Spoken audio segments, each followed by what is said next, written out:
সবার প্রথম কথা বলে যে ওইটা একটা রাস্তা, আর তোমরা যেভাবে ভিডিও শুট করছো এই শাড়ি ব্লাউজ খুলে খুলে, বিশ্বাস করে এইসব ভিডিও সোশ্যাল মিডিয়াতে আসার আগে ক্রমে দেওয়া দরকার ছিল।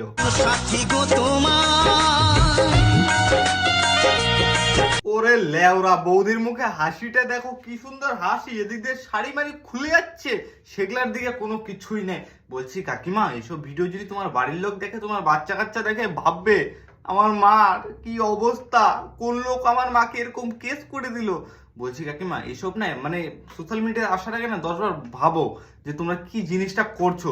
বলছি রিলস ভিডিও বানাতে আসছো, রিলস বানাও, এসব বাল শাড়ি মারি খুলে যাচ্ছে আর তোমার মুখে এত সুন্দর হাসি, বাহ বাহ, মনে হচ্ছে সোনার দোকানে সোনা কিনতে আসছে, এত সুন্দর হাসি দিচ্ছে।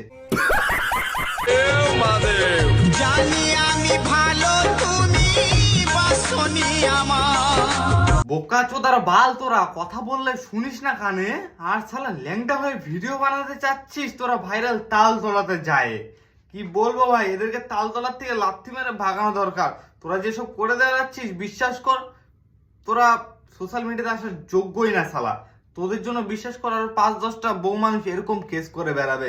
শালা এত সুন্দর হাসি, এদিক দিয়ে খুলে যাচ্ছে তোমার বৌদি। নষ্ট ছেলে 750 কে ইউটিউব চ্যানেল চলে যাও, নতুন রোজ ভিডিও আসে দেখে আসো, আর অবশ্যই সাবস্ক্রাইব করে দাও, আর এইটা নতুন চ্যানেল ফলো করে দিও। পাশে দেখো খালি কেমন দেখো রোস্ট করি এদেরকে।